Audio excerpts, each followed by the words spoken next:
Methodology of Hajj. Like the Umrah, the Hajj too begins with the Ihram. Consequently, the first thing that a pilgrim must do is to put on the Ihram with the intention of offering Hajj. Those coming from outside Mecca should put on the Ihram from their respective miqat. Locals, whether they are Meccans or are temporarily staying in Mecca or live outside the limits of the Haram but are located within the miqat, should put it on at their place of residence. This is their miqat. They can put on the Ihram from their homes and begin reciting the Talbiyah. Pilgrims should go to Mina on the 8th of Zulhajj and reside there. They should go to Arafat on the 9th of Zulhajj. At Arafat, the Imam will deliver the sermon before the Zohar prayer, and the prayers of Zohar and Asr shall be offered by combining and shortening them. After the prayer, pilgrims should celebrate the glory of their Lord and express their gratitude to Him, declare His exaltedness and oneness, and invoke and beseech Him as much as they can. They should set off for Muzdalifah after sunset. After arriving at Muzdalifah, the pilgrims should offer the prayers of Maghrib and Isha by combining and shortening them. The night must be spent in the field of Muzdalifah.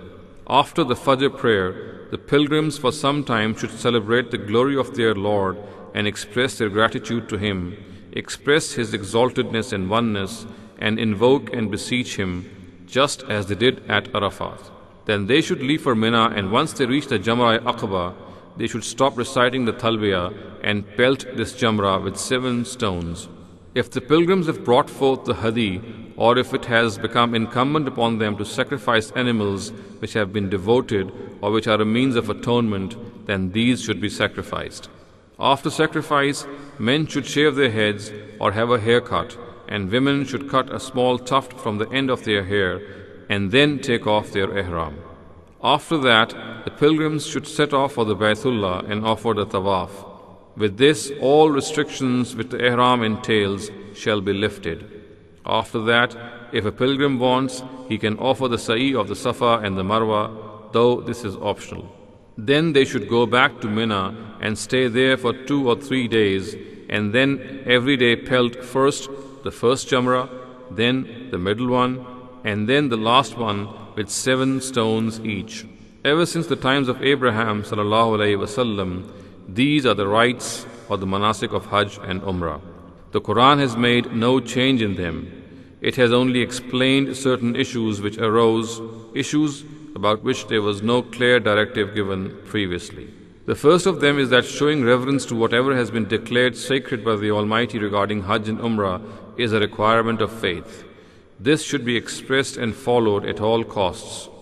If some other group violates this sanctity, Muslims too have the right to retaliate on equal footings. The reason is that keeping intact the sanctities ordained by the Almighty is a two-way practice. One member of the pact cannot just maintain it on its own. The second issue is that in spite of the permission for war, Muslims cannot take any initiative in violating the sanctities. These are the sanctities ordained by God, and taking the initiative in violating them is a grave sin. In no circumstances should this happen. The third issue is that the prohibition of hunting while a pilgrim is wearing the ihram is only for animals of the land. Hunting sea animals or eating sea animals which have been hunted by others is allowed. However, this permission does not mean that people wrongfully benefit from it. The prey hunted on land is prohibited in all circumstances. So if a person deliberately commits such a sin, he must atone for it. There are 3 ways for this atonement.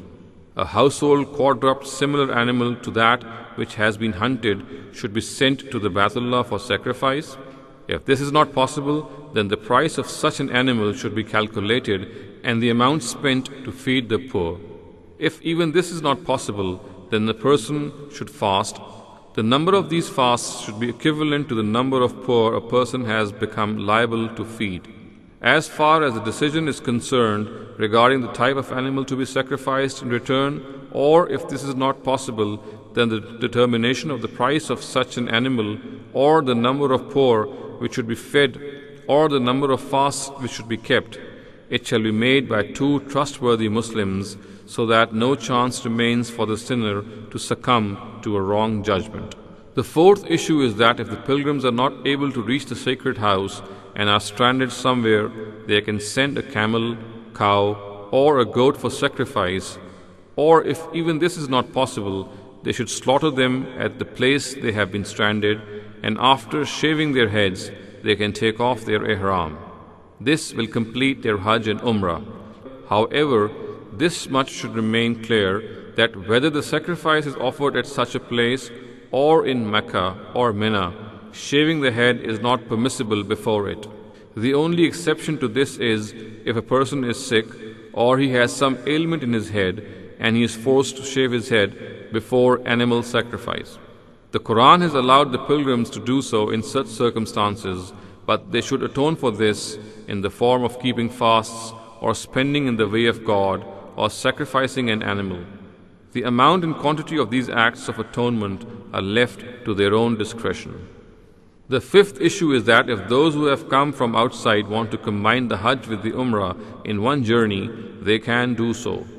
The way to do this is that they should first take off the Ihram after offering the Umrah. Then they should again wear it on the 8th of Zulhajj and then offer Hajj. This is a mere concession which the Almighty has provided the pilgrims to save themselves of the bother of two journeys. Thus, they will atone for benefiting from this lenience. There are two ways for this. They should offer the sacrifice of whatever animal is available to them from a camel, cow, or goat. If this is not possible, then they should fast for 10 days, 3 during their Hajj stay and 7 when they return. It is evident from the above explanation that what is pleasing in the sight of God is that one should make separate journeys for Hajj and Umrah. Thus the Quran has clarified that this lenience is not for those whose houses are near the sacred mosque. The sixth issue is that pilgrims can return from Mina on the 12th of Zulhajj and can also stay on till the 13th. The Almighty has said that both cases will incur no sin. The reason for this is that the extent of stay does not hold real significance. What does hold real significance is whether the time of stay, however much it be, was spent in the remembrance of God or not.